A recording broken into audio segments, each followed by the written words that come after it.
The story begins with Ryu waking up from a dream, or for him more of a nightmare. He dreamt of a boy and a girl apologizing for leaving him behind. Since he's a beast tamer, Ryu can't fight and go with them. They tell him to stay put and take care of the animals instead. His hand had reached out to them, telling them to wait for him. Ryu is still in his bed. His dream had been so vivid that his hand had really extended like in his dream. His day soon starts going out to feed the cows. Being a beast tamer has its perks, like this cow who lovingly coddles, thanking him for the feed. A girl soon arrives with a cat in her arms. She calls out to Ryu and thanks him for taking care of her cat. Thanks to Ryu, it's doing great now. Hearing this, Ryu happily gives the cat some gentle petting. The girl is pretty much impressed with Ryu's skills as a beast tamer. Not only is he running a ranch, he also does checkups for animals. On the outside, Ryu laughs the compliment off, but in the inside, being a beast tamer wasn't really his first pick at all. Like, nope, one's profession is determined at the church. Ryu was bestowed beast tamer, hence why he runs a ranch. His two childhood friends, however, were labeled Hero's Egg and a Mage. The Hero's Egg trained with the knights to eventually become a hero. The Mage started studying magic at the church's magical academy, and eventually the two of them achieved great success. So off they went on a journey to save the world. Sounds familiar? Yep, Ryu's dream. With his erratic thoughts, Ryu doesn't realize his grip on the pitchfork tightens, and he's not really tuning in what the girl's saying anymore. When the girl calls his attention out, Ryu jumps a bit and apologizes for being inattentive. The girl then continues her babbling, telling Ryu that his two childhood friends are actually coming back to town soon. After that, Ryu finally takes a break from all the hard work. He ventures out in the forest, yawning and stretching his aching muscles. He then remembers about dreaming of his friends coming back, and now, they actually are coming back. Taking a trip down memory lane, Ryu recalls playing with his two friends almost all the time. It wasn't long till his friends had to go and train with their respective skills areas though. That's why Ryu started using his beast tamer skills to play with dogs and cats, or even helping hunters care for their hounds. A thought then passes his mind. If only he had tamed a legendary beast like a Fenrir. Maybe at that point Ryu would have had the chance to keep up with them. Shaking his head, Ryu calls his delusional thought ridiculous. Moments later, he hears something rustling in the bushes. Ryu quickly goes to check it, wondering what could it be when no one really comes around in this area of the forest. Ryu initially thinks it could be a person, but boy is he going to have the shock of his life. It's actually a wolf, a black and beautiful wolf. In fact, Ryu is so mesmerized with its beauty right now. One thing catches Ryu's attention. It's the trap clasped onto the wolf's leg. Kneeling, Ryu extends his hand to help free the wolf from the trap.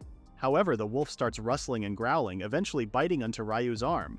Lucky for Ryu, he's wearing thick gloves. Ryu immediately has his other hand on the wolf, telling it to calm down. He quickly gets the trap off the wolf's leg and looks for a potion in his pockets. All the while, the wolf has just been staring at Ryu, like it's observing his actions. Once he finds the potion, Ryu wastes no time and pours it onto the wolf's leg. He then gently tells the wolf to go on and leave. Remembering he also has work to do, Ryu gets up and leaves as well. Later that night, lying in his bed, Ryu wonders if the wolf from earlier made it back to its pack. He then hopes the wolf doesn't end up alone like him. Ryu lets out a big yawn, wanting to sleep because it's already late.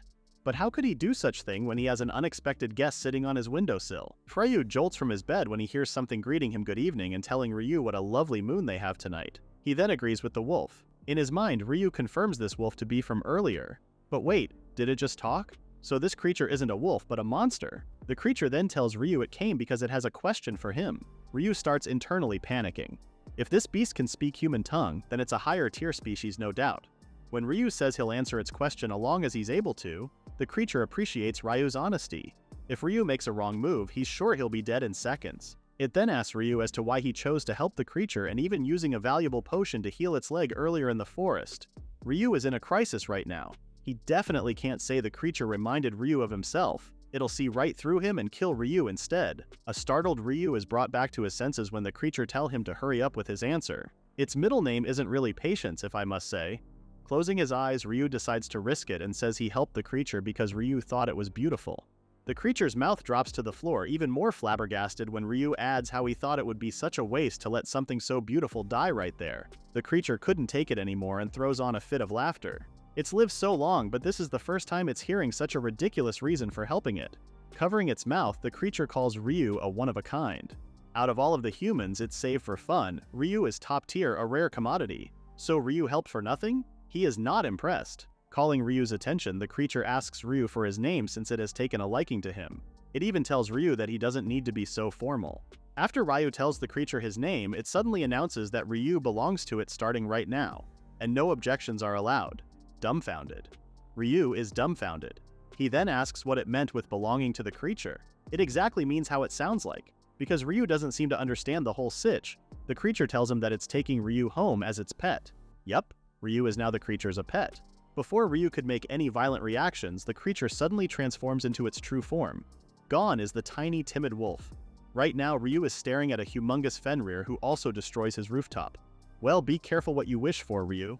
The Fenrir then takes Ryu by its mouth and off it goes to the deep forest, leaving Ryu's home destroyed. Arriving at their destination, the Fenrir drops Ryu to the ground. That was one of the most uncomfortable means of transportation ever, too. The moon glows brightly in the forest. Ryu is mesmerized by the view above him.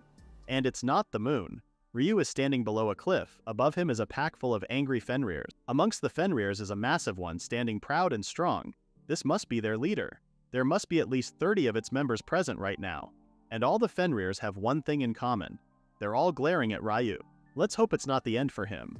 The leader finally speaks out, calling Ryu's kidnapper its daughter. The leader then asks as to why his daughter brought a human to their home. After telling its father that she liked Ryu, the father became furious AF. It's not a valid reason for him. Shifting its anger towards Ryu, the leader asks the beast tamer where he met the Fenrir's daughter.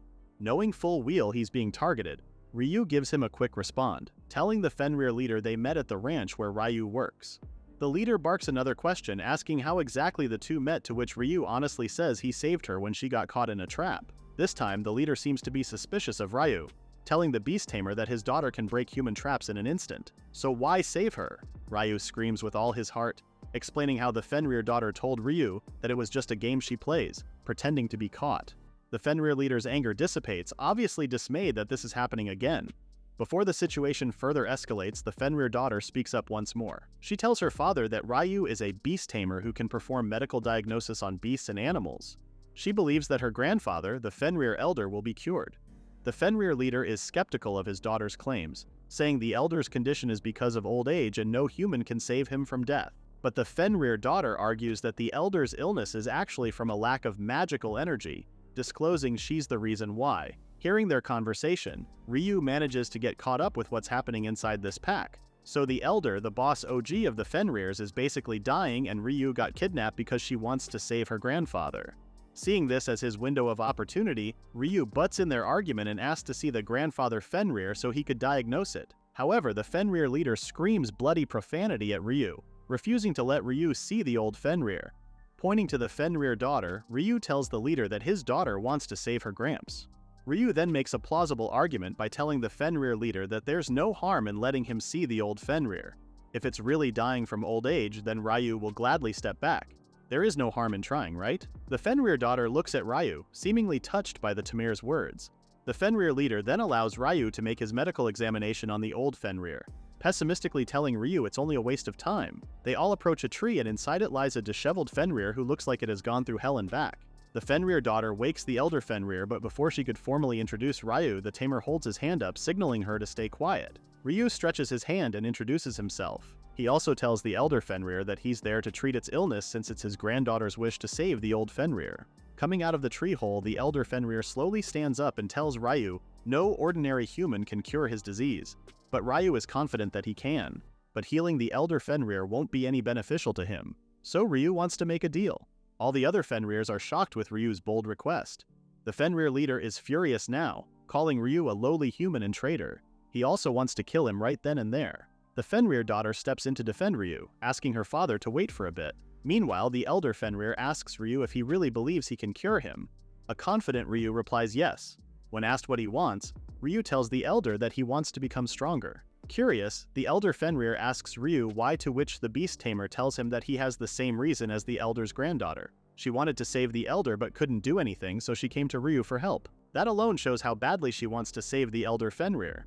Ryu knows how frustrating it is to be powerless, remembering how he was left behind by his closest friends.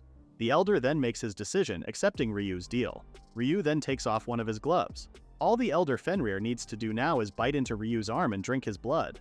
Huffing, the Fenrir leader calls on Bull with Ryu's so-called cure. The elder hesitates for a second, but Ryu encourages him to have a sip. When the elder finally has his fangs into Ryu's arm, a powerful burst of energy surges throughout the elder. It's that powerful that even the Fenrir leader and his daughter barely manages to brace themselves. As soon as the elder lets go of Ryu's arm, the beast tamer dramatically cries from the pain of the bite. The Fenrir daughter is confused and surprised with Ryu's level of magic power. No beast tamer could ever be this powerful. At this rate, he's even stronger than a hero. This isn't a shocker to Ryu at all, he already knows his MP. He has reasons why, okay? To simplify things, Ryu has way too much magical energy for his body to handle. If he goes all out, his body would literally explode. In other words, his magic is so high he can't use it properly. In normal circumstances, magic grows as a person undergoes training and discipline. But Ryu hit the bingo card because he was born with it. And the older he got, the more it increased as well. Somehow. It's a waste of potential since Ryu can't properly use it. Meanwhile, the elder Fenrir is fully transformed. He is not the old, scrumpy Fenrir from earlier. Now the elder is full of vigorous energy. To say that Ryu's magic helped is an understatement. The elder somehow got an upgrade. The Fenrir daughter immediately runs towards her grandfather to give him a warm embrace. She's really happy to see that her grandfather is nowhere near death now. The elder then turns to Ryu, remembering their deal. It then tells Ryu that he'll start training with the Fenrir pack. Ryu doesn't know if it's okay, especially that there are those against it. Exhibit A, the Fenrir leader who is viciously reacting to the elder's decision. There are also others saying that Ryu is far too suspicious, especially with his power. They believe his power might be used against the pack and will put it in danger. When a Fenrir suggests they kill Ryu now, the elder then barks for them to shut up. The atmosphere suddenly goes dark as the elder is unimpressed with the Fenrir's insubordination. Anger surges through the elder, asking the pack as to where they got the audacity to say they'll kill the man that saved its life. The pack whines and bows in fear. Even Ryu is getting scared with the elder's anger. Whispering, Ryu asks the Fenrir daughter on who exactly is the elder. She casually tells Ryu that the elder is actually the very first Fenrir. Through training and evolution, the elder became what he is now.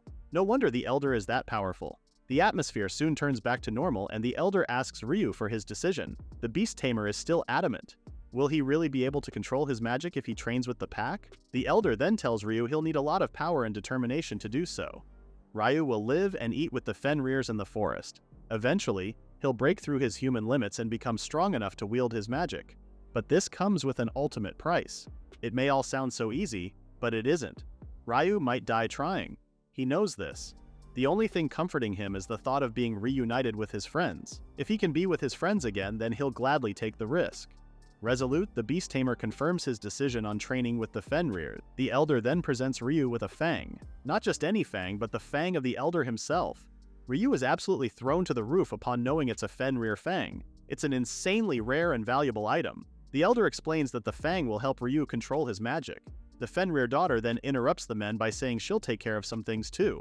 Gripping the fang, Ryu's goal now is to get stronger in order for him to catch up with his friends. This is the start of a new chapter in Ryu's life. A month passes by so fast and Ryu is already getting the hang of his hellish training. Right now he's in the middle of battling out a pig-headed demon beast. These beasts have very predictable movements and Ryu has seen through all of them.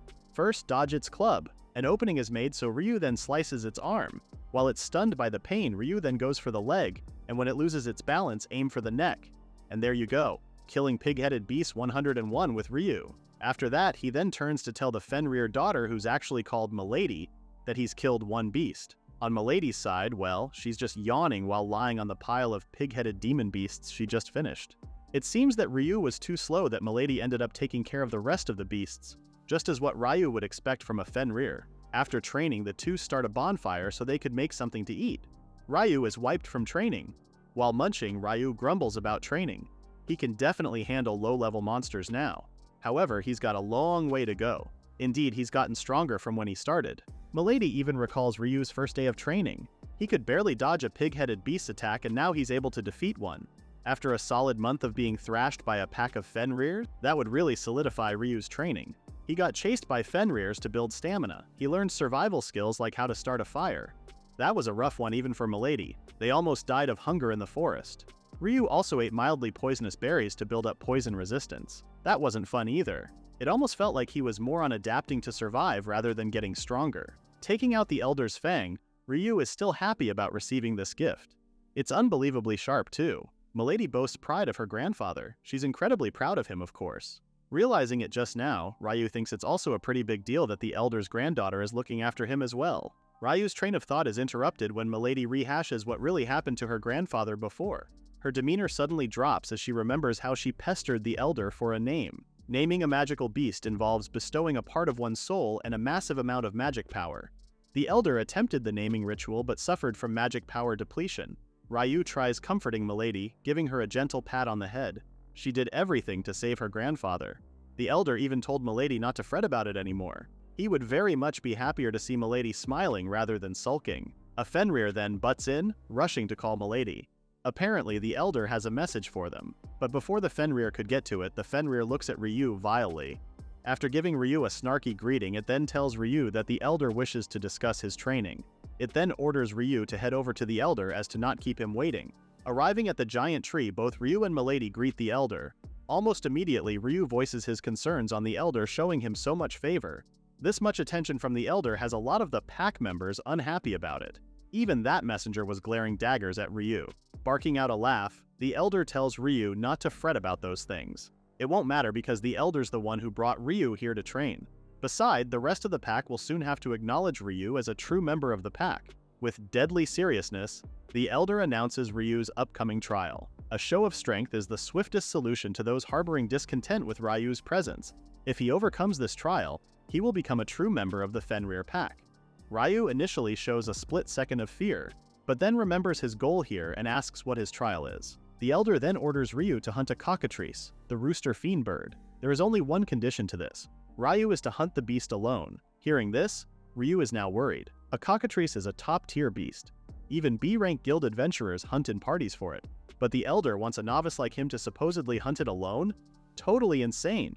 Milady asks her grandfather if she can possibly offer assistance. However, the elder quickly disapproves. This trial will serve as a catalyst for Ryu's greatest growth. Tackling this trial alone will define the true nature of his training and hard work. Besides, the elder has noticed Ryu hasn't really mastered the power of the fang yet. Ryu then stares at the fang in his hands. He only knows it's sharp, but there's more to it than meets the eye. The fang can easily channel magic power. Ryu needs to learn to entrust his own power to the fang, convey his will, and the path shall open before him. If Ryu can realize this, then hunting a cockatrice will be a walk in the park, more like a cockadoom. Ryu might not understand it now, but he soon will. The elder then informs Ryu that his trial will be at sunset and tells him to rest until then. The time finally comes for Ryu's trial. Both him and Milady are currently hiding in the bushes, observing a cockatrice as it petrifies a passing animal. It then steps on the animal's stoned figure and screeches into the night. This looks bad. I mean, look at that cockatrice. It has evil eyes that can petrify you with just one look, and its tail is a venomous snake. Yup, a snake for a behind. It's a serious pain in the butt, per se. The only silver lining that Ryu can think of is that the cockatrice has poor bird-like eyesight and a narrow field of vision. Ryu also hopes that it can't fly as well. Chicken don't fly, right? Milady asks Ryu as to how he's feeling right now, to which he quickly replies that he's not okay, not even the slightest. But he has no choice but to do this. Ryu then stands up to head out and get this over with. Milady then tells Ryu to be careful not to die or get turned into stone. He'll definitely try, Milady. Hiding behind a tree, Ryu devises a plan to reduce its number of attacks first. Facing its main body and the snake tail simultaneously is risky, so right now he plans on attacking just one part. He changes his mind and quickly lunges for the snake tail, slicing it in half. The cockatrice bellows in pain, but Ryu isn't finished yet. He dashes for the cockatrice's legs to stop the main body from moving. But before Ryu can slice its legs, it manages to flick Ryu to the side before running away. Nobody said it was going to be easy. Ryu can't stop now though. Seeing that the beast has lost sight of Ryu, he then plans on attacking the cockatrice on its blind spot. An opening from behind the beast's head is where Ryu is jumping onto. But before Ryu can successfully land his attack, the cockatrice flies towards the sky. Yep, you heard me, it can fly. At least this chicken can fly. Flabbergasted, Ryu wasn't expecting such turn of events. And now he is cornered. His attacks can't reach the cockatrice now that it's up there. While Ryu plans on waiting for the cockatrice to come down, it suddenly flaps its wings and sends out a slicing attack at Ryu. He barely manages to dodge the attacks, while the surrounding trees are already cut in pieces. At the side, Milady worriedly asks if Ryu is alright. He is somehow. That gust of wind did manage to slice Ryu's skin on his arm. Ryu didn't expect this beast to be able to do magic as well. Flying and magic power? Not a good combo. The cockatrice is still in the air, waiting for Ryu to show himself. The tamer is still trying to devise a plan B. It'd be great if he had a long-range attack. But Ryu's magic can barely help with his daily chores and is completely useless for combat, or so he thought. He remembers the fang in his hands. Staring at it, he also recalls what the elder told him about the fang being a catalyst for his magic power. Could it be possible for him to launch attacks like the cockatrice did earlier? The cockatrice screeches once more, having found Ryu's hiding place. It then flaps another attack at Ryu, slicing through the trees. Ryu has no choice but to try the elder's advice from earlier. Either way, if he doesn't do something, he's dead meat. Halting on his feet and closing his eyes, Ryu forges his magic power towards the fang. His magic power swells as Ryu is surrounded by some kind of light. Even Milady notices the power surge from Ryu. Inside his mind, Ryu forces himself to relax and channel magic power into the fang little by little. He's picturing highly concentrated ink gathering at the tip of the fang, and when it's charged to its absolute limit, he fires it. Ryu fires it directly at the incoming cockatrice. Ryu's attack is that powerful, it manages to slice through the cockatrice's head while it's still in the air. The cockatrice then lands on the ground with a loud thud, completely headless. Looking at the cockatrice's lifeless body, Ryu can't believe it actually worked. Milady finally comes out from hiding, congratulating Ryu for clearing his trial successfully. Before Ryu could finish how he's so glad about it, he collapses to the ground from pure exhaustion. He slowly apologizes to Milady and tells her he's going to sleep for a while. Of all places, Ryu had to sleep here. Well, Milady understands and just stays with Ryu. With eyes closed, Ryu is happy the trial's finally over and he can rest. He then feels a hand on his hair, causing him to open his eyes a bit. He definitely felt a human hand, but he's the only human there. Before Ryu finally gives in to his tiredness, he catches a glimpse of a girl. His consciousness finally fades as he goes into deep slumber. From the elder's POV, it really is a girl beside Ryu. She even tells him to rest well. As Milady watches over Ryu, she tells him how he did splendidly with his trial, congratulating him once more for being a member of the pack now. As soon as Ryu wakes up from his sleep, he is instantly greeted by a weird show of affection from the pack members. Everyone wants to play with him. Some are even offering dead rabbits for a meal, and there are those who want to join Ryu in his training. The pack members are now vying for Ryu's attention, which Ryu doesn't know how to respond to. Milady approaches Ryu and tells him the good news of passing the trial. Ever since that day, Ryu's super popular now. It does make Ryu happy, but it's not really easy getting swarmed by Fenrirs all day every day. Even his body and clothes are a mess too. Milady calls this an upgrade. Everyone acknowledges him now, and Ryu has improved in hunting too. There's still one Fenrir who can't fully accept Ryu though. The Fenrir leader aka Oyaji still won't acknowledge Ryu as a pack member. Right now he's hiding behind a tree while staring daggers at Ryu. His energy emanates pure hatred that Ryu can feel it from afar. Suddenly, Milady's mother calls Oyaji from behind. She angrily steps on her husband's head, putting a stop to his childish behavior. She also scolds Oyaji for setting a bad example for the subordinates. Looking at the scene, Ryu can't help but feel pity for Oyaji. The Fenrir mother really shows no mercy. After all, she holds a higher position than Oyaji since she's a true bloodline of the elder. Anyways, Ryu changes the topic back to his worn-out clothes. Because of all the stuff he's been through, Ryu's clothes are now at its limit. It would be nice if he could buy new stuff in town. Milady suggests to use monster fur instead, but problem is, Ryu doesn't have the skills to make clothes. Plus, whether he buys them or asks someone to make the clothes, Ryu still needs money for it. Either way, Ryu has to go to town for it as well. Milady then suggests they ask her grandfather for help. A now beaten up Oyaji stops Ryu from his plans, accusing the tamer that he's gonna sell information to the humans. Mother Fenrir isn't happy at all. Ryu understands Oyaji's concerns though. If the info about Fenrir's leak, it'll put the whole pack in danger. Thinking about it, this won't be an easy task to deal with. Meanwhile, Milady asks her grandfather if he has any human acquaintances they can approach. The elder gives it some thinking, but before he can think of anyone, Grandmother Fenrir arrives and reminds the elder of someone who isn't necessarily human. The elder then remembers who it is his wife's referring to.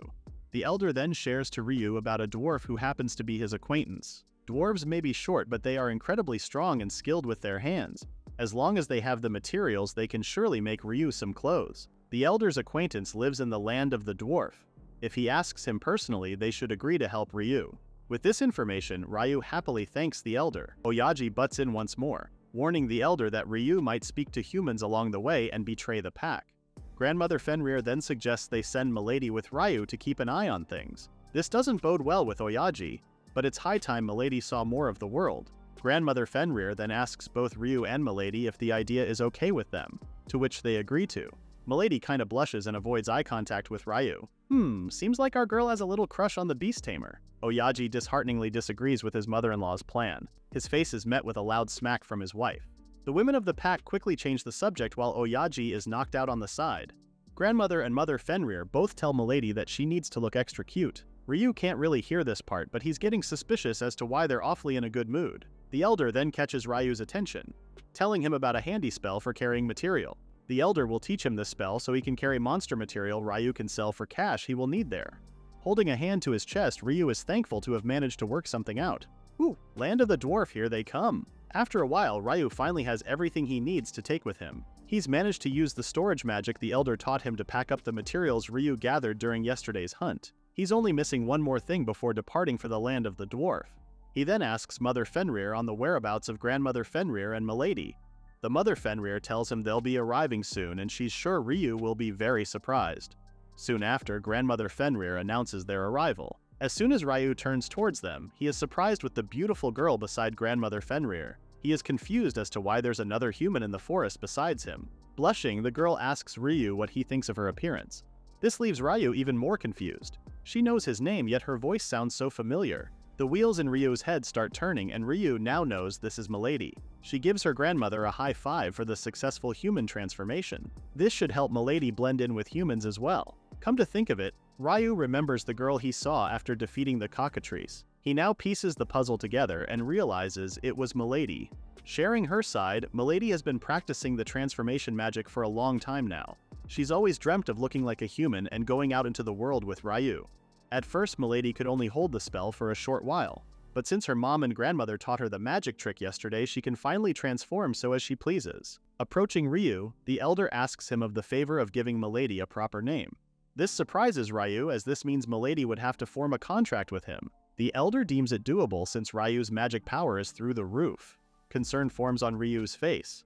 For a human like him to name a magical being like her would mean she'll become his familiar. There are benefits to this like telepathy and other special skills they can use together. But this isn't something you do impulsively. Understanding Ryu's hesitation, the elder reassures him that he and Milady are fully aware of what it'll mean. After all, the elder owes Ryu his life. And after everything they've been through together in the forest, the elder knows he can entrust his granddaughter to Ryu. Naming her has long been her desire, and she truly wishes to receive it from Ryu. Looking at Milady, Ryu finally agrees to forming a contract with her. He places a hand above her forehead and light begins to glow. The contract is sealed once Ryu calls out the name he picks out for her and if she gladly accepts it. Closing his eyes, Ryu gives Milady her proper name. Now she is known to be as Ruri. The naming ritual is successful as Ruri accepts her new name. She keeps on repeating her name, making Ryu overthink that it's not a name good enough for her. He only wanted it to be something simple. Happiness radiates all over Ruri's face. Thanking Ryu for the perfect name, she then hurriedly grabs Ryu's hand so they can finally head towards the land of the dwarf. Ruri then bids farewell to her grandpa, grandma, and mother, leaving her father in total abandonment. On their journey, both Ryu and Ruri are having a great time. Ruri gets to see new places, eat human food, and even experience sleeping on Ryu's shoulder. At one point, Ruri asks about dwarf country. Ryu only repeats what the elder told him. It's a nation at the foot of a mountain mine. They grew big by making weapons and armor. Ryu believes they're almost there, but he wants to voice out something that's been bothering him. It's a bit hard to say, but he needs to say it. Blushing, Ryu tells her she's a bit too close. Like right now, Ruri has her arms around Ryu's arm. That kind of closeness is making Ryu a bit conscious. He then hashes out that Ruri wasn't this clingy back in the forest. In Ruri's defense, she had to act all serious in front of everyone. She's always wanted to be lovey-dovey with Ryu. Seeing Ruri's pensive look, Ryu gives her a pat on the head, to which Ruri really liked. In Ryu's mind, he never knew Ruri is actually pretty clingy. Ryu can't really take a hint at all. They soon arrive at dwarf country, but before they could enter its enormous walls, Ryu asks Ruri if she could change into her wolf form. With no identification card to show the guards, it'll cause problems for Ruri. Showing his card, Ryu explains how most countries require identification upon entering. If Ruri's in human form, they might get caught at checkpoint. If she was in wolf form, Ryu can tell them she's his familiar. Releasing the spell, Ruri is now in her wolf form. They then start walking towards the line to enter the country. Ryu then calls the attention of a man ahead of him to ask if they're in the correct line for immigration inspection. The man confirms this, then asks Ryu if it's his first time in the country. They both get into a conversation, with Ryu telling the man about his plans on selling some monster material as well as having some clothes made. The man agrees that Ryu went to the right place and that there are many skilled craftsmen here. Interrupting them, a guard calls them to step forward for inspection. Before doing so, the man introduces himself as Mark, a traveling merchant, who believes they'll meet again somewhere inside the country. When it's finally time for Ryu's turn, the inspector asks him what purpose he has inside the country. Ryu then explains that he's there to sell some materials and also requests some tailoring work for some new clothes. After hearing this, the inspector asks if he's registered with the Merchant Guild. Unfortunately, Ryu isn't a member, but he tells the inspector he thought of selling the materials though the Adventurers Guild instead. The inspector then asks to bring out the materials just for a simple check. Ryu happily heeds the request and takes out the hide he's kept in his storage magic. The inspector seems surprised to see the materials and asks Ryu to wait for a moment before he leaves to discuss something with the dwarves from the guard post. The dwarf from the guard post then tells Ryu they need to talk for a bit. Taking Ryu to the guard post, the dwarf explains that Ryu's detainment is only because they would really like to purchase the hides for the country. Yup, for the country. Apparently, upon checking the materials, the dwarf can confirm that these hides are high-quality materials. For sure, the higher-ups want to buy them for the country, but Ryu already has plans to meet with the elder's acquaintance first. So he tells the dwarf something like that. Ryu wants the craftsman of this country to take a look at the materials first. Curious, the dwarf asks who this craftsman is, to which Ryu casually replies by saying the craftsman's name, Dwarf Crown. The dwarves are left speechless, and silence fills the rooms. Noticing their demeanor, Ryu asks them if Dwarf Crown is famous or something. He then explains that he was just introduced to him by an old man Ryu knows. Famous is a mild term to use. The dwarf then tells Ryu that the craftsman he's looking for, Dwarf Crown, is acutely the king of this country, Fall Crown. Mind blown. After being released, Ryu can't wrap his head on what he just learned. He never thought the elder's acquaintance would be the king. Using their newly acquired telepathic skill, Ruri asks him on what their plans are now. Ryu gets startled by this, forgetting about telepathy between familiars. Anyways, Ryu informs her that they'll go and see the king after going to the guild to exchange the materials they can sell. Ryu hears his name being called and sees it's Mark waiting for him to finish the inspection. Scratching the back of his head, Ryu apologizes for the wait and explains how it took time to check the materials he has. When Ryu asks where the Adventure Guild is, Mark politely leads them towards the direction of the place. This merchant is also interested to see what kind of materials Ryu has. It was actually pretty close from the country's gate. Once inside, Mark explains that it was meant to be close enough so completed quests can be reported directly at the guild once the adventurer enters the country's gates. Giving Ryu a tour, Mark gladly tells him the areas of the guild such as the reception at the back area. There are 3 reception desks in total consisting of the general reception for non-guild members to submit requests. Adventurer reception is where adventurers report or complete requests, and the purchase reception, which is where they buy monster or animal materials unrelated to quests. Since Ryu is there to sell his materials, he'll go to the purchase reception for that. That's exactly what Ryu does. He doesn't waste time and quickly gets a piece of low-grade material from his storage. As for the high-grade ones, Ryu will reserve those for the king's eyes. Ryu finally gets the material from his storage, announcing he wants to sell this giant boar's hide.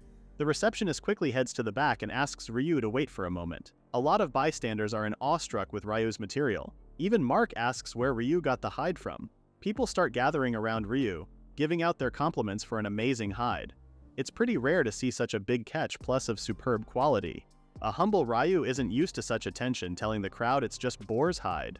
But Mark refuses to call it just boar's hide when a giant boar is, in fact, an A-rank monster. Ryu never knew a giant boar is an A-rank beast, so he doesn't really know how to react. Living in the Great Forest must have messed up Ryu's sense of reality. The receptionist finally comes back to tell Ryu that they're willing to pay him 62 gold coins. Jaw-dropping information. 62 gold coins is enough to live comfortably for a while, so it's a not joking amount. Ryu recovers from his reaction, telling the receptionist he's fine with the amount. Getting the bag of gold coins, the receptionist thanks Ryu for the successful deal.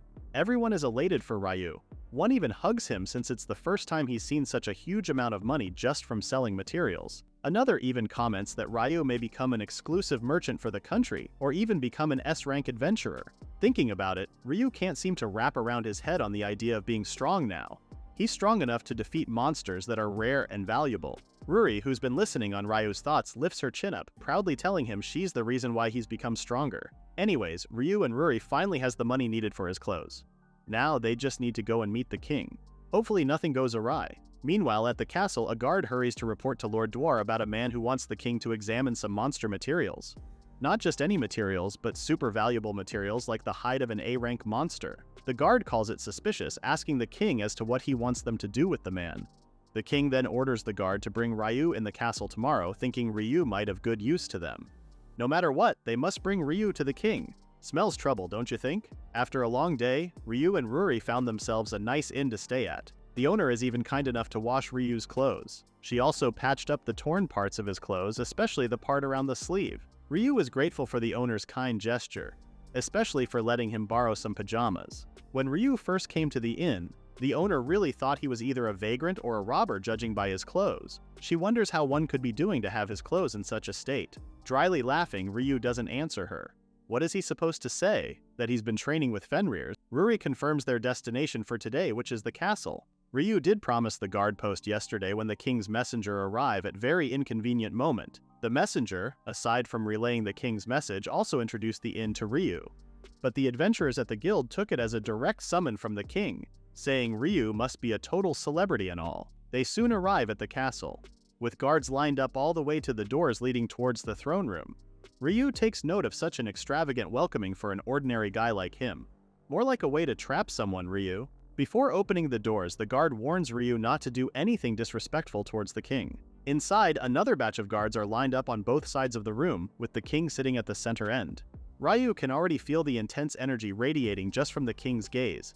He knows this dwarf is no ordinary being. Judging by the king's aura, Ryu can tell the king's not quite the same level of the Fenrir elder and leader, but this king is definitely up there in the ranks of high-tier monsters. Kneeling down, Ryu gives respect and honor to the king before introducing himself as a beast tamer.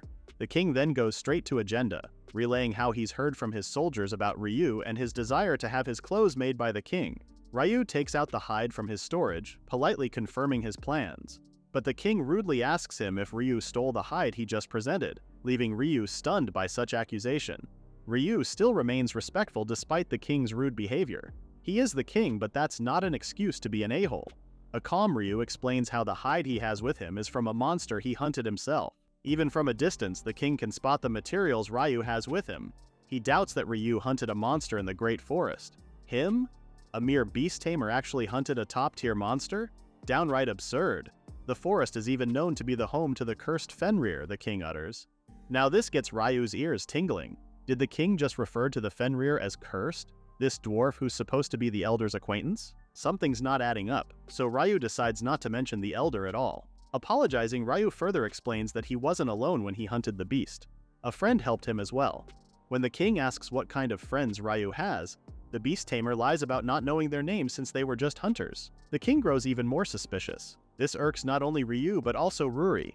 This so-called king has been rude from the start. Ruri is about to lose her temper. Ryu asks that they remain calm. Again, something feels off. This king is supposed to know the elder, yet he has a bad impression of Fenrir.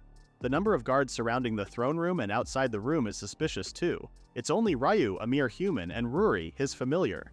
And let's not mention the disrespect from the very beginning.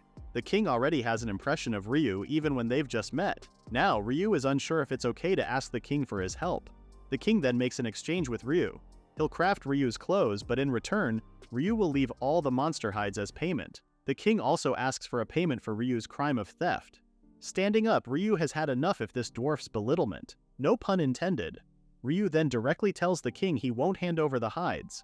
This starts to anger the king, especially when Ryu points out how he has no intention of striking a deal with someone like him even if he's the king. The guards are now furious with how Ryu just talks smack to their king. Even the king himself has his veins popping out of anger. He doesn't doubt the elder, but Ryu can't take this rude dwarf seriously. He shall listen to his gut for now.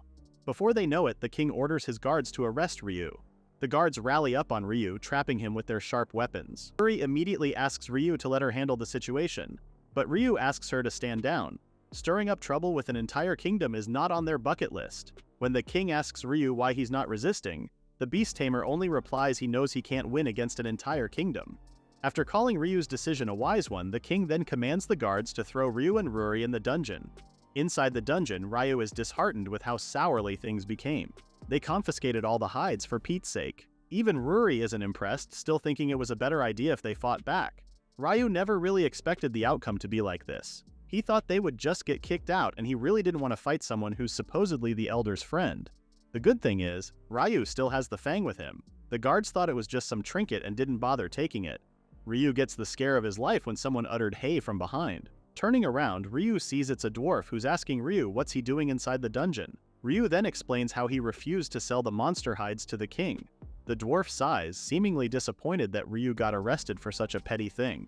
When Ryu asks of his crime, the dwarf looks at Ryu deadpan before telling him of treason. The dwarf then details out how he only told the king they needed to stop hunting monsters in the Great Forest just to get rare materials because the dwarves can't really win against Fenrir. Now it makes sense why the king called the Fenrir cursed, and why he was desperate for Ryu's hides. With Ryu's and dwarf's crime, Ryu now thinks the king has a really bad temper. Ryu really thought he'd be some great dwarf since he's friends with the elder. Ryu's train of thought is interrupted when the dwarf tells Ryu that the current king is actually a fake. The man Ryu just met is Lord Dwar's identical twin brother, Lord Dolph. Another plot twist that sends Ryu into a state of shock. Anyways, Lord Dolph apparently imprisoned Lord Dwar, brainwashed his advisors and soldiers, and locked them up. Since Lord Dolph has always been in the shadows, no one really noticed the swap. The imprisoned dwarf grew suspicious after learning about the invasion plan for the Great Forest, and here he is, imprisoned for treason. The real Lord Dwar is in a high-security cell deep within the castle. Unlike the shabby dungeons they're at, the security in that holding cell is tight, complete with iron doors and an iron chamber. On top of that, there's a curse that suppresses any power, so escaping is nearly impossible. Ryu goes into thinking mode again. This means the elder's acquaintance might be the older brother, the real king. In that case, Ryu must help the real king escape. With this final decision, Ryu gets the fang out and asks the dwarf to stand back a bit. The dwarf understands what Ryu's trying to do and warns him it's impossible to break Lord Dwar out. Even the real king himself can't break the holding cell. What of Ryu? But Ryu is confident that he can and will do it.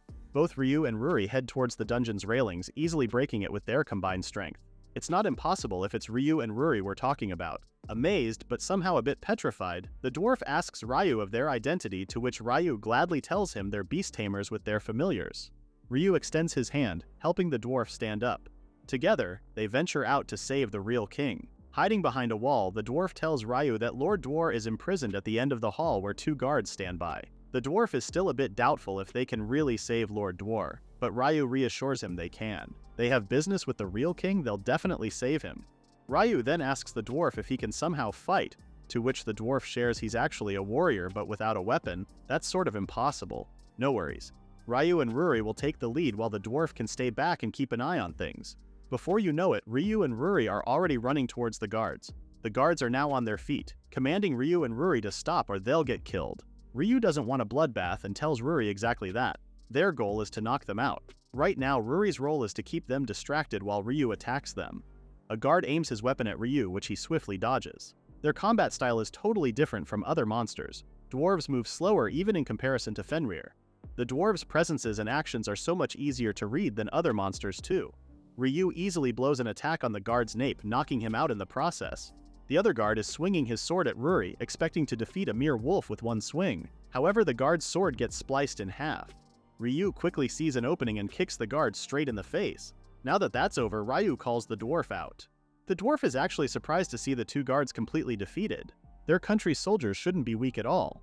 But they're no match for Ryu, who's been training hard to get strong. Now their problem is this door. Ryu gives it a solid knock. Yup, that's a solid iron door. It's cursed too. It's impossible to get out from the inside. But what if the curse doesn't affect the outside of the door? Giving it one slash, Ryu is able to easily break the cursed door, revealing Lord Dwar, who's just been sitting in isolation. The real king immediately opens his eyes, asking who Ryu is. The beast tamer immediately introduces himself as well as being a beast tamer. Lord Dwar is indeed surprised that a tamer made it all the way inside his cell. Ryu then shares how he was treated badly by the fake king. Hearing this, the real Nig immediately apologizes in behalf of his foolish brother. Ryu gets down to business and asks Lord Dwar if he could craft some clothes for Ryu. When the king asks why it needs to be specifically made by him, Ryu tells him about being referred by the elder. This somehow angers Lord Dwar a bit. He doesn't believe Ryu's words since he knows the elder shouldn't have any human acquaintances. But Ryu assures him, even taking out the fang and showing it to Lord Dwar. Aside from that, there's Ruri, who magically turns herself into a human again. Lord Dwar now believes Ryu, especially witnessing the Fenrir's human transformation magic. Ryu then explains that Ruri is actually the elder's granddaughter, making her solid proof to Ryu's statement earlier. Even examining the fang, Lord Dwar knows it's the real stuff. He then apologizes for doubting Ryu before he grants the beast tamer's request. Then they went to the other holding cells where other dwarves are imprisoned. Ryu immediately gets busy, breaking the cells so the dwarves can escape with Lord Dwar. After everyone is freed, there's only one task left for Ryu and everyone else: to defeat the fake king and take back the crown. However, Lord Dwar asks for Ryu to stand back. This deflates Ryu's excitement from just seconds ago. Looking at his men, Lord Dwar explains how he was ambushed before and ended up losing. Today they'll surely win if they go head-on. So at this point, Ryu and Ruri have done their parts. Lord Dwar knows he needs to finish this battle by himself. It's a mess his little brother made. It's only fair as the eldest to clean it up. Ryu fully understands the king's sentiments and tells them to take care. Lord Dwar then points to the direction of an exit route at the left end of the hallway. The king promises to reach out once they've successfully dethroned Lord Dolph. With the true king's command, every single dwarf cheer out as they run towards the throne room. After they've left, Ryu also tells Ruri they'll head back to the inn for now. As they're walking down the hallway, Ruri hears something nearby. Her ears have picked up a sound of a crying animal. Could it be an animal they've kept for materials? Ruri's not sure either, but they'll have to stay alert just in case. The cry comes from around the corner of the hallway. Leading the way, Ryu prepares to meet the so-called monster. Both Ryu and Ruri are shocked to see a chick lying on the ground helplessly. Crouching to the ground, Ryu tries to touch the little bird, seeing that it looks very weak. However, before Ryu can lay a finger on it, the bird suddenly breathes out fire at them. Stepping back, Ryu and Ruri are astonished to see the little bird angrily chirping at them. This is no bird at all. This is a type of monster. The bird is still lashing out at Ryu. The beast tamer tries his best to call it down by saying they're not its enemies. Sometime later, the bird goes quiet and faints from exhaustion. Ryu finally has the bird in his hands, and judging by the looks of it, it's not injured at all. Ruri believes it's just hungry since there seems to be no signs of food inside the premises. Ryu tries rummaging inside his pockets but comes out empty. Everything he has was confiscated when they got captured earlier. Having no other choice, Ryu decides to take the bird with them so they can feed it outside. They stop by at a restaurant and immediately give the bird a piece of meat. It sure can eat plenty for something so small. They're both glad to see the bird looking much more alive now. Ryu takes it in his hands, happy that it'll surely survive in the wild now. He then nudges the bird to go and be free. However, the bird only stares at Ryu before it coddles his hands. Seeing this, Ruri isn't happy to see the bird's gotten attached to Ryu now. Ruri then asks Ryu if he plans on making it his familiar as well, to which the beast tamer says no. He didn't save it for that. If the bird wants to live in the wild, Ryu's fine with that. If it wants to stay with Ryu, he'll gladly take it in. This doesn't bode well with Ruri, who's very jealous right now. She's sure the bird will make the choice of staying with Ryu. The idea has her sulking even more. Anyways, the duo decide to rest at the inn tonight and wait for King Dwar's message. If they don't hear from him tomorrow, Ryu plans on heading to the castle to help him. But for now, they'll recover their strengths. The following day, Ryu wakes up from the feeling of getting squished, like something heavy is on his stomach. Groggily sitting up, Ryu suspects it's Ruri who might have slept walk last night. Without opening his eyes, Ryu asks Ruri to move away. But he's surprised to see that it's not Ruri. Instead, it's a giant bird. Ryu screams from the top of his lungs, waking Ruri up because he's confused of the animal on his stomach. Ruri calmly tells him that the bird is the chick from yesterday. Confused, Ryu looks at the bird again. If it's really the chick he saved, boy did it grow big so fast. Maybe it grew by feeding off Ryu's mana, is what Ruri suspects. There are monster species that grow by absorbing magic power.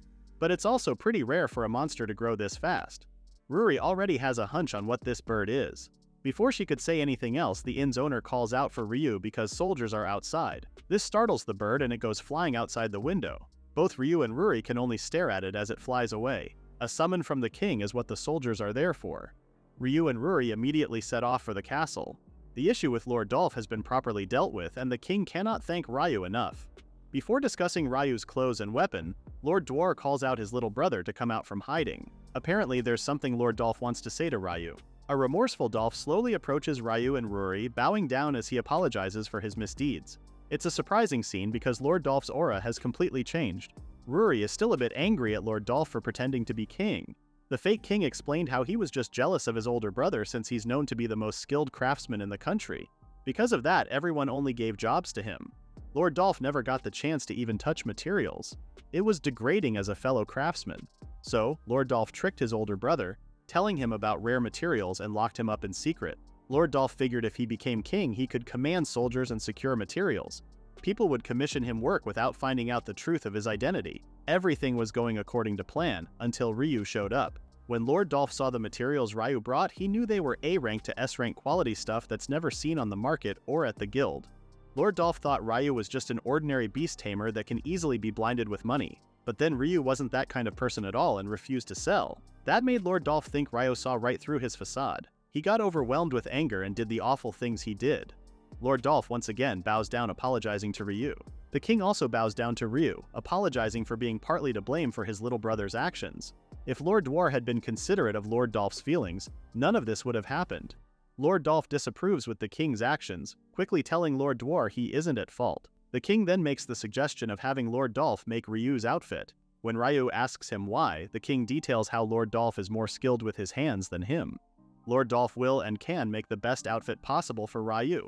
And this is also part of Lord Dwar's atonement. He always knew his little brother was a talented craftsman, but because he felt responsible for the orders the king accepted, Lord Dwar never let his little brother touch any of the work.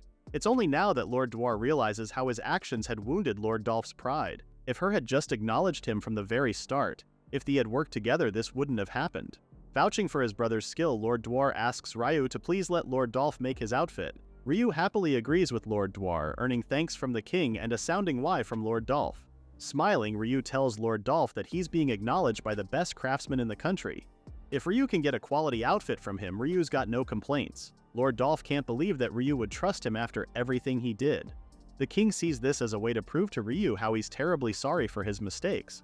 Plus, it's always been Lord Dolph's dreams to be recognized as a true craftsman. Now is the best time to show his skills with his hands. Lord Dwar looks at his little brother with so much love and pride, telling him how he believes in Lord Dolph's skills. Extending his hand, Lord Dwar promises they'll work together this time around. Tears start spilling out of Lord Dolph's eyes while taking his older brother's hand with firmness. Lord Dolph promises to make Ryu the best outfit in the world. Case closed for the dwarf brothers. Meanwhile, back at Ryu's hometown, his close friends have finally come home. Both Tia and Taiga are excited to go and see Ryu already. It's been ages since the three of them got together.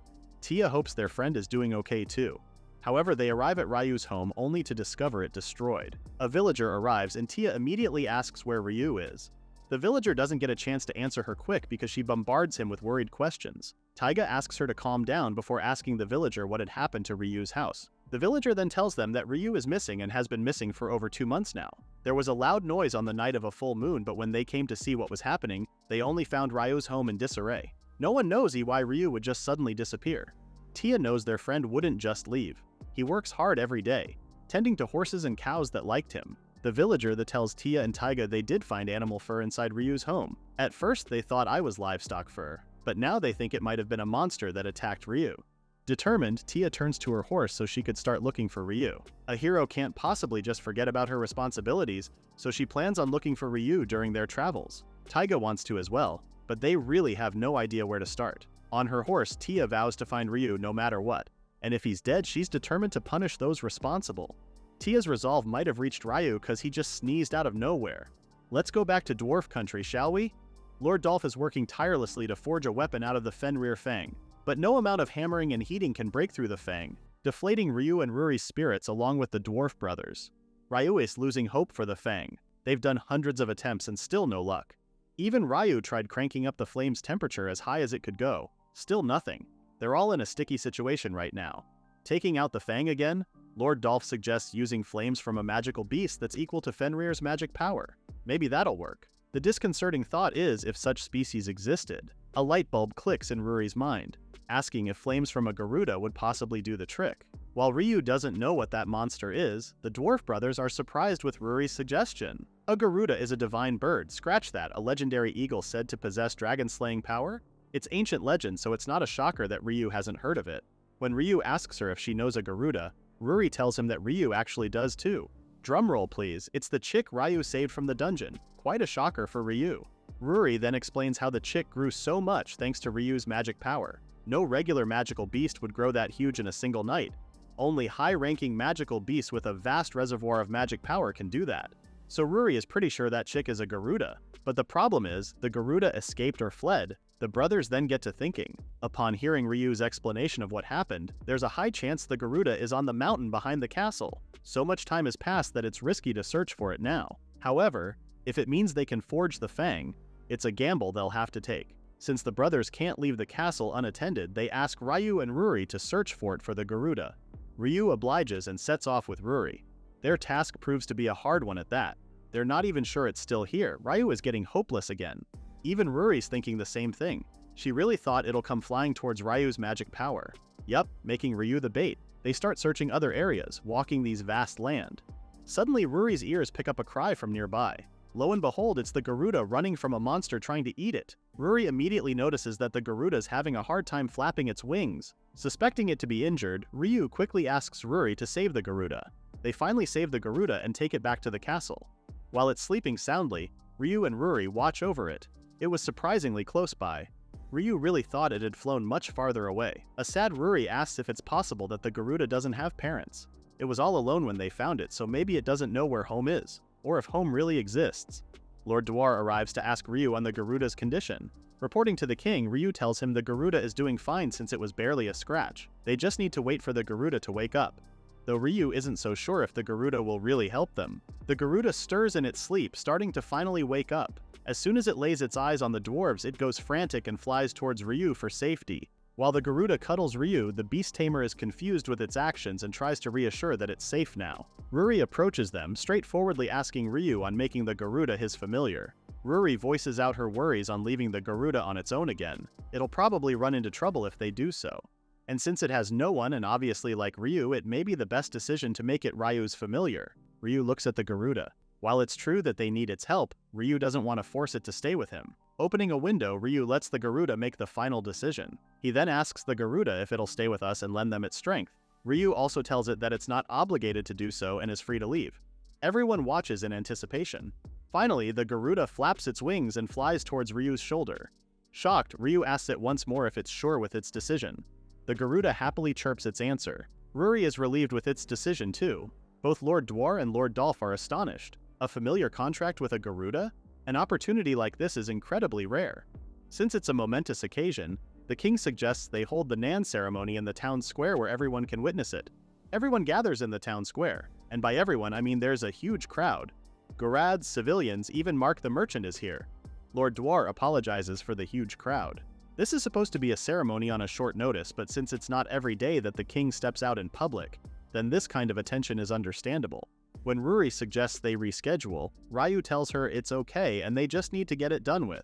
Raising his arm, Ryu tells the Garuda about the naming ceremony. By giving it a name, a familiar contact between them will be formed.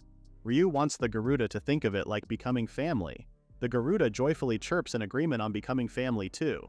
Since there are no issues, Ryu proceeds with the ceremony. Lifting his hand, Ryu gives the Garuda its new name, Karen. A tornado-like energy then traps Ryu, Ruri, and Karen. Ryu is puzzled. This didn't happen with Ruri's naming ceremony. What in the world is happening now? Seeing a floating egg at the center, Ryu believes it to be Karen. Ruri then explains how she can feel it evolving. Evolution is a trait unique to magical beasts only. With this, magical beasts attain the form and power they truly desire. And Ruri believes Karen is evolving now because it genuinely wants to become a source of strength for the beast tamer. The egg starts cracking, and with that is the anticipation of Karen's new form. Both Ryu and Ruri have no idea what form it'll take, but for sure they'll happily welcome it. Extending both his arms, Ryu asks for Karen to come out. This has Karen finally emerging from its egg. Gone is the bird that Ryu had saved. In its stead is a beautiful winged girl. Opening her eyes, the first thing it sees is Ryu, who's asking Karen if she's alright. With twinkling eyes, Karen lovingly calls Ryu her papa.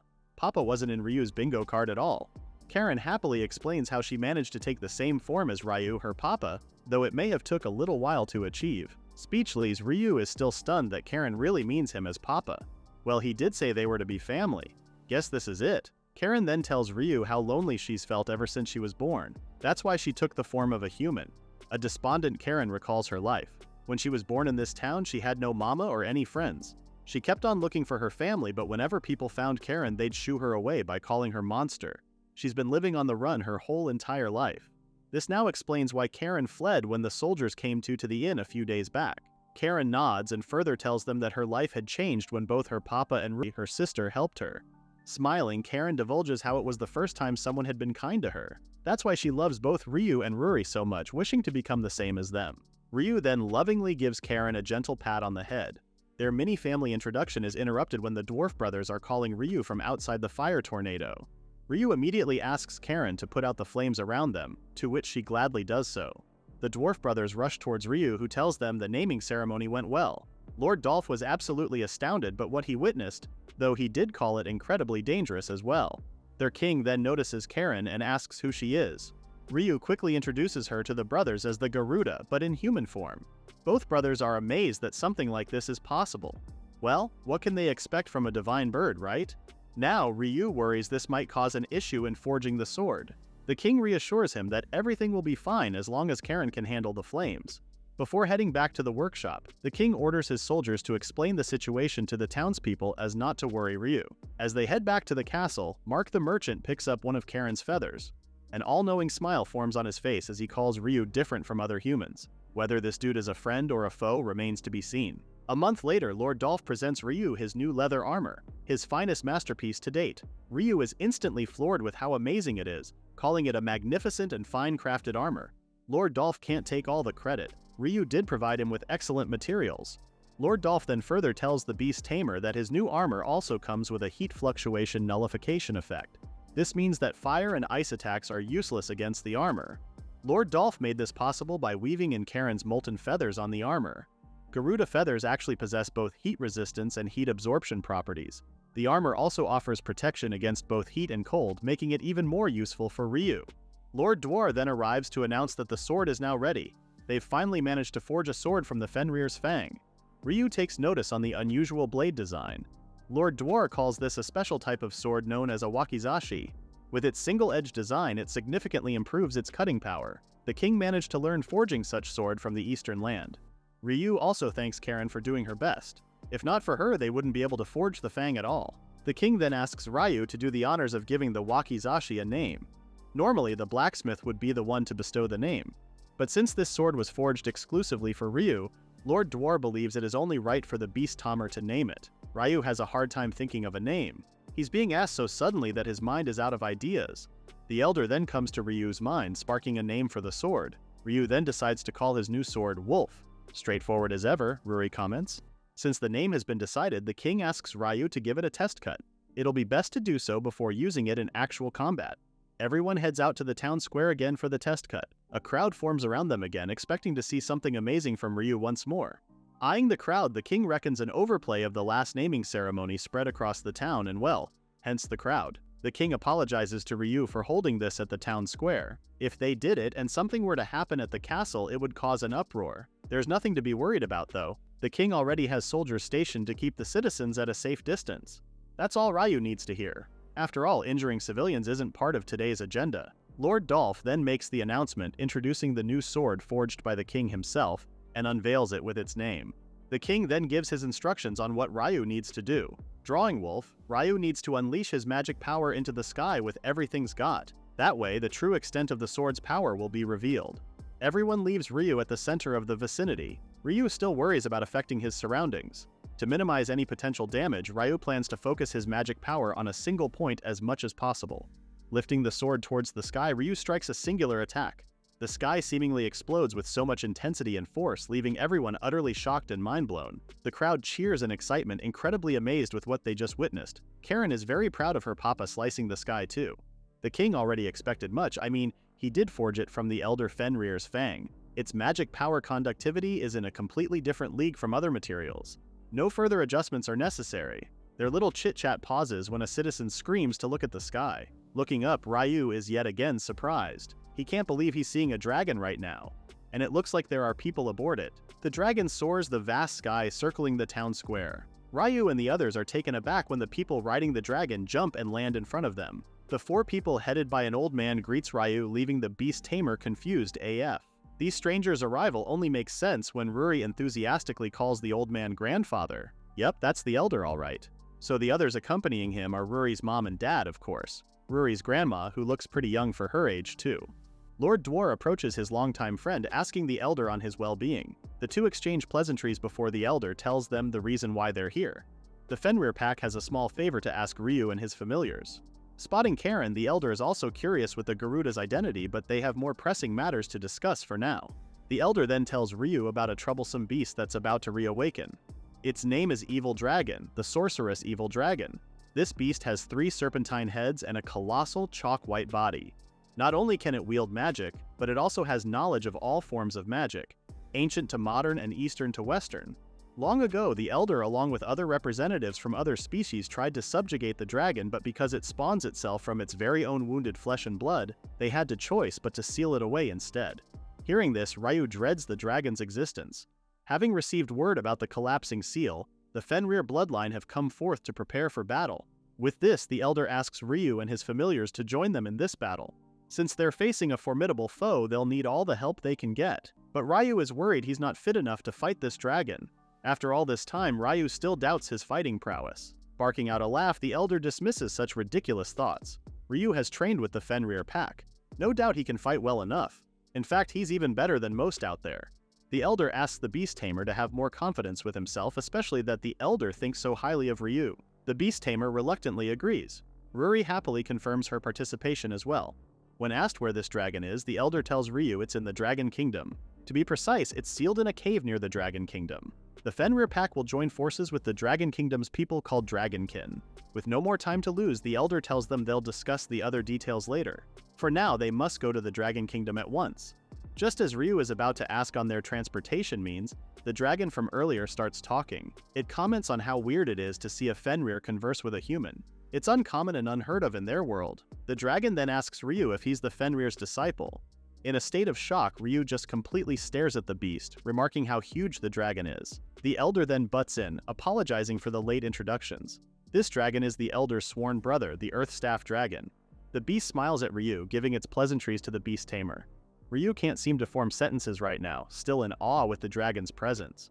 It shouldn't be a shocker that a legendary monster like Fenrir are friends with other legendary species at all. Plus, this dragon can speak human language as well. Ryu is taken back to reality when he hears the townspeople gossiping about the dragon's arrival. He then tells the Elder they must leave now since they're creating a bit of a commotion now. After clarifying their mode of transportation, they all board the dragon's back. Both Lord Dwar and Lord Dolph wave their goodbyes as the dragon flies to the sky once more. While traveling, they get into a quick recap on what's going on. The Elder then gets his answer about Karen's origins and becoming Ryu's familiar. The Fenrir Elder is pretty much ecstatic with the news. Ryu has not only managed to snag a Fenrir for a familiar but also a Garuda. By this time, his magic power would have been depleted already, rendering Ryu dead. Ryu is unimpressed with the Elder's reaction. You know who else isn't impressed? Ruri's dad. He is seething mad at Ryu right now. Stealing away his daughter from him, then cheating on her with a Garuda? The nerve, Ryu. Ruri's dad wants to punish the Beast Tamer right here and now. Though his plans don't really go as planned when his wife smacks him right on the head. Ruri's mom doesn't seem to have a problem with Karen. I mean, look at these three. It's really obvious the Garuda has taken a liking to both Ryu and Ruri. Hearing this, Ryu notes that they've spent almost a month together. It's only natural for them to bond. If anything, Ruri has been the one clinging to Karen all this time. Whether it was meal or bath times, Ruri always doted on Karen, like a mother hen to her baby chick. Perhaps like an older sister to her baby sister too. Still, the Elder asks Karen if she doesn't get lonely without having parents around. Embracing Ruri's arm as if for protection, Karen tells the Elder she doesn't feel lonely at all. Not when she has her Papa Ryu and Big Sis Ruri who are very kind to her. Even thought she's a mythical Garuda, Karen is still a child.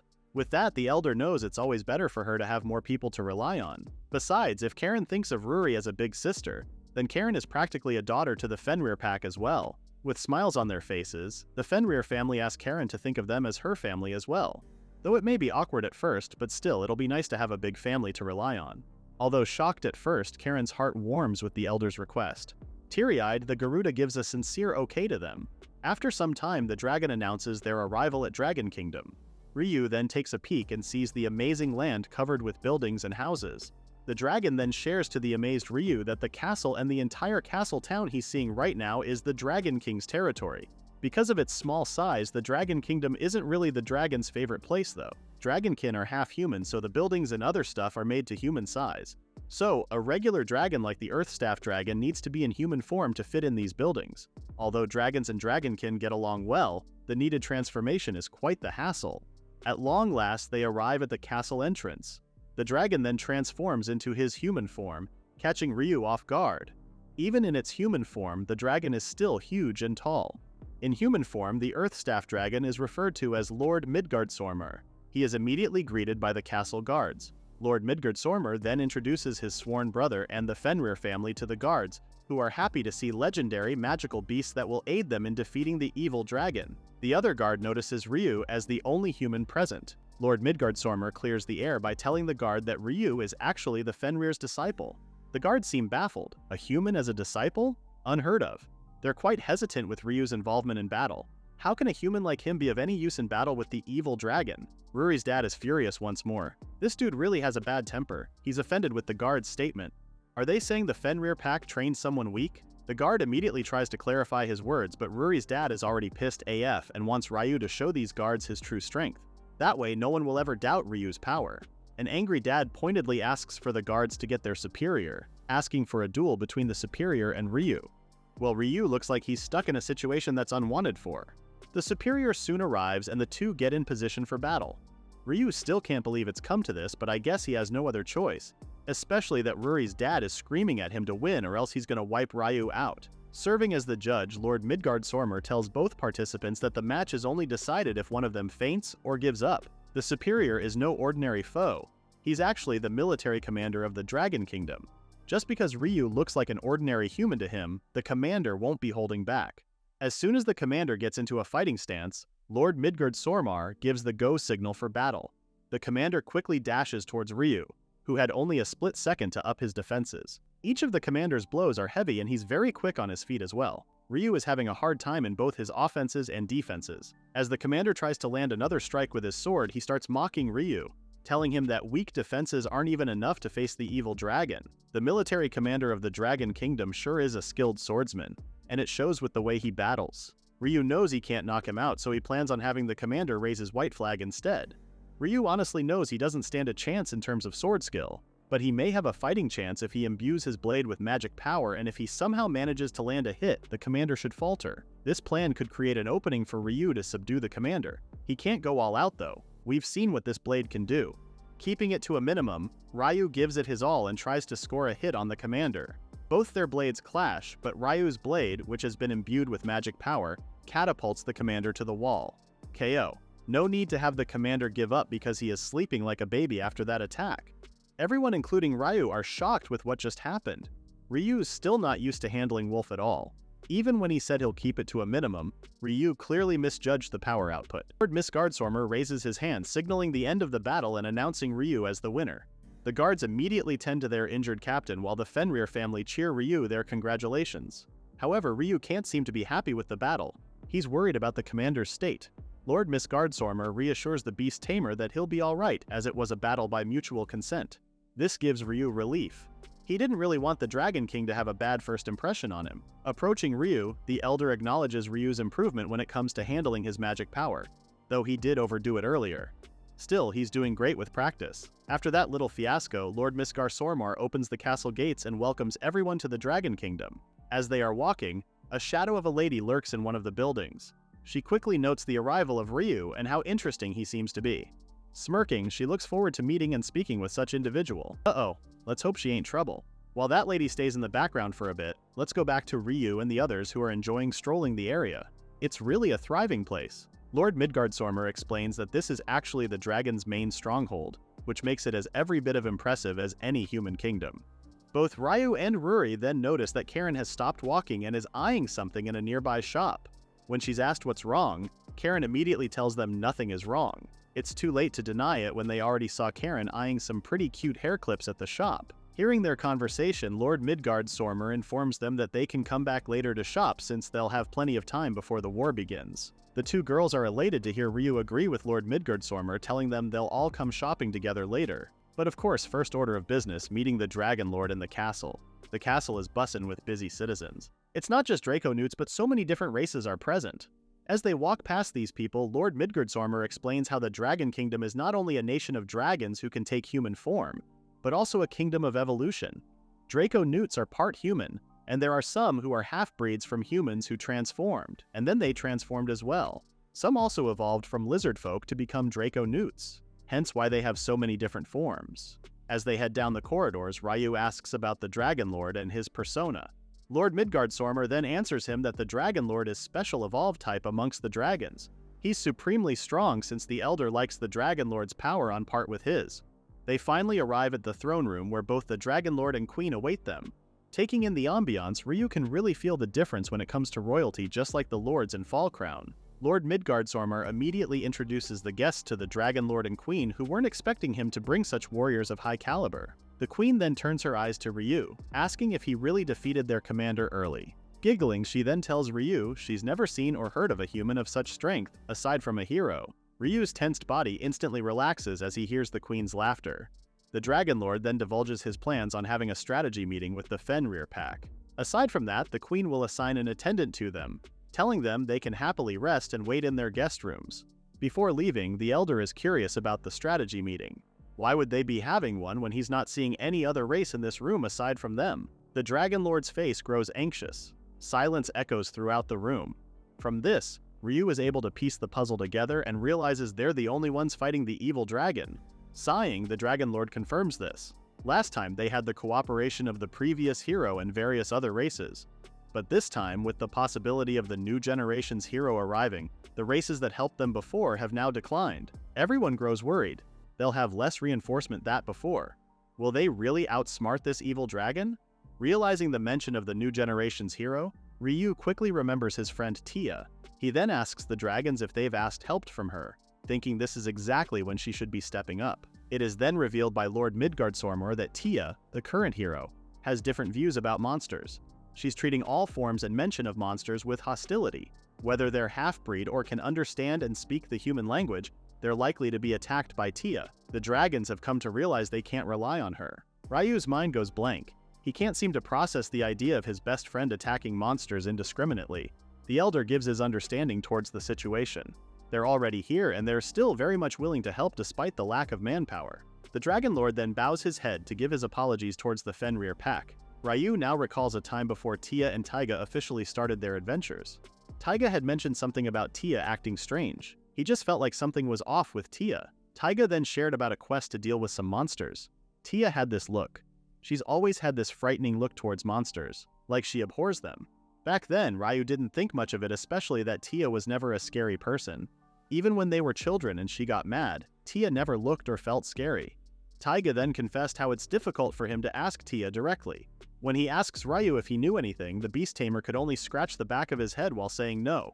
Giving it some thought, Ryu thinks it's just Tia's sense PF justice getting stronger since she's aiming to be a hero. If that's all it is to it, then great. But what if there's more to it than meets the eye? What could have happened to make Tia hate monsters that much? Speaking of, the hero party has just left Fall Crown, stressing about the outrageous demand Lord Dwarf had asked of them.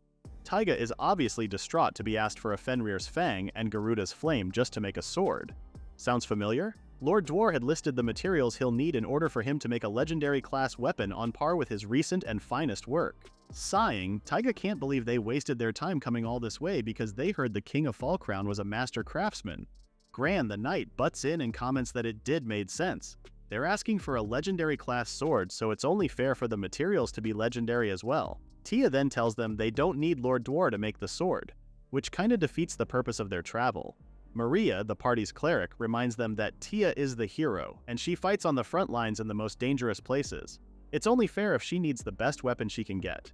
Taiga proposes they head to the guild for now. They might be able to find someone who has information on how to get the materials they need. As soon as they arrive, people give them odd looks. Gran can sense the hostility coming from the townfolks. The people just clam up and scurry off the moment they mention Fenrir and Garuda. Tia now wonders if something happened in this country involving the mentioned legendary beasts. Suddenly, a hooded person approaches them and asks if they want to hear whispers about Fenrir and Garuda. The information broker then asks Tia as to why she wants to know about the mentioned beasts. It's not like she wants to, more like she needs to because Lord Dwarf told them to bring Fenrir's fang and Garuda's flame in order for him to forge her a weapon. When Gran presses the information broker to spill the beans, the hooded man then tells them about what happened a month ago. A man had appeared accompanied by a Fenrir and Garuda. He was able to restore peace between Lord Dwarf and his younger brother Lord Dolph. In short, he is something of a hero to this country. It is rumored that Tia, the hero, despise monsters, and because the man's familiars are Fenrir and Garuda, both legendary beasts, the townfolks fear that Tia would go off and kill them. Furthermore, if information leaked and those legendary beasts sought revenge, it could ruin Fall Crown all at once. This is why everyone doesn't want to speak to the hero's party. Taiga then notices Tia going awfully quiet. With her back turned towards them, Tia bleeds in anger as she vows to kill all the monsters. She can't allow monsters possessing such terrifying power to roam free. With this, she thanks the information broker for what they just learned and hurries to leave. Yikes. As soon as she walks away, Tia promises to eradicate every last terrifying monster there is, and once that's done, she's going to find Ryu. Meanwhile, back at the Dragon Kingdom, Ryu, Ruri, and Karen are all sitting waiting for the Dragon Lord and the Elders to finish with their strategy meeting. Ryu is already bored, but it's not like he can just wander off. Ruri then gives an amazing idea of touring around the castle. Both Ryu and Karen light up with her suggestion. Before they leave though, Ryu goes outside to tell someone and get permission. Luckily enough, a lady dressed as an attendant was already waiting outside their room. Ryu is visibly surprised by her presence, immediately thinking this is the attendant assigned by the Dragon Queen. The lady then asks Ryu if they're planning on going out, to which the beast tamer confirms. This catches the lady's attention, but soon tells them she'll guide them around the castle. As they walk, Ryu thinks about the lady. Not in that way. He just never sensed the lady at all, that's why he was visibly surprised moments ago. Anyways, the tour is beyond their expectations. They already know they're in a castle. But wowza, it is an opulent one at that. Look at this splendid dining hall. And there's a huge library with a showcase of books from all genres and times. The Dragon Kingdom also has training grounds for everyone to use. And of course, the creme of the crop, the kingdom's pride, the central courtyard. Such an immaculate display of royalty, even Ryu, Ruri, and Karen are amazed. They all give their compliments with everything they've seen. The attendant is also pleased with their kind words and will make sure it reaches the Dragon Queen and the Dragon Princess. She'll be thrilled to hear such wonderful compliments. At the mention of princess, Ryu's ears perk up. He never knew there was a princess here. The attendant does tell him it's vital for the future of the kingdom, which makes sense. Scratching the back of his head, Ryu then asks a question he's been meaning to ask the attendant all throughout their tour. Pointing towards the person hiding behind a nearby pilaster, Ryu asks the attendant who is it that's been following them. Now that the cat's out of the bag, might as well show herself. The little girl proudly makes herself known, even having her hands on her waist. Ryu didn't expect to see a child. He then asks her if she needed something from him. Taken aback, the girl starts fidgeting as she doesn't know what to tell Ryu. Spotting Ryu's sword, she quickly points out to it and commands Ryu to hand it over. Without any slight hesitation, Ryu immediately tells the little girl he won't. And everything goes quiet. Did he just say no to this little girl? Mouth agape, the little girl asks him why not. Ryu then explains to her that the sword is important to him. Pulse, he wouldn't just hand it out to a kid. That's very dangerous. This infuriates the little girl, who instantly has a temper tantrum. The attendant then approaches Ryu, apologizing in behalf of the girl. She then leaves for a moment so she could call for the little girl's guardian. Ryu tries reassuring the girl that her parents are on their way. Karen also approaches the little girl, asking if she's lost. Karen is also happy to stay with the little girl for the time being. The girl clenches her teeth and her fists are now shaking from seething anger. She quickly jumps towards Ryu's sword, screaming of her plans of taking it by force. Good thing Ryu's quick on his feet and is able to dodge the girl's attempts. Ryu is now stressed with this little girl's antics. She even explains that she's only doing it because Ryu won't give her his sword. Emphasis on his sword. The little tries snatching the sword again, but to no avail. She's pretty quick for a kid, but Ryu is just quicker. Plus, this girl's moves are quite simple, so Ryu can easily dodge her. Now the little girl screams at Ryu to give her the sword. When Ryu asks for Ruri and Karen's help, the two girls only tell him he can dodge the little girl just fine. Karen also wants to play tag with her papa later. Well, you're not expecting help from these two, Ryu. The little girl's body starts shaking. She's definitely mad now. How dare this human defy her? The girl's fingernails turn into sharp-like claws. Reminds me of Wolverine. Huh. She then points out it's Ryu's fault for not doing what she says, and that the beast tamer will regret underestimating her in the first place. The little girl lunges at Ryu, claws first. Before she could reach him, Ryu manages to dodge her once more. This earns the girl a solid thud on the pilaster. Worried, Ryu quickly asks if the girl's okay. Wincing from the pain, the girl starts bawling her eyes out. That really did a number on her. Throwing yet another tantrum, the girl now questions her capabilities. Why can't she whine despite her magic power and powerful bloodline? A frantic Ryu tells her they'll call a doctor ASAP. With impeccable timing, the attendant arrives with the Dragon Queen. Confused, Ryu asks the attendant for the whereabouts of the little girl's guardian. Before the attendant could answer Ryu, the Dragon Queen steps forward and bows down as she apologizes for her troublesome daughter. Ryu just felt his soul fly away to outer space. The Dragon Queen apologetically confirms the little girl to be her daughter. Not only that, but she's also the grandchild of the supposed attendant. Shocking, isn't it? Ryu needs to close his mouth or else a horde of mosquitoes are coming right in. Being the child's grandmother means that the lady is totally fine to be the little girl's guardian. But grandma doesn't want to claim such an ill-mannered grandchild. Ryu's head begins spinning from this confusing royal dragon family tree. Yes, Ryu. The person you thought was your attendant is actually the Empress Dowager, and the little girl is the Dragon Queen's daughter, which makes this spoiled brat the dragon princess of this kingdom. What a plot twist this has been for a simple castle tour. That is the end of the recap at Chapter 8. Please read the pinned comment about the next part.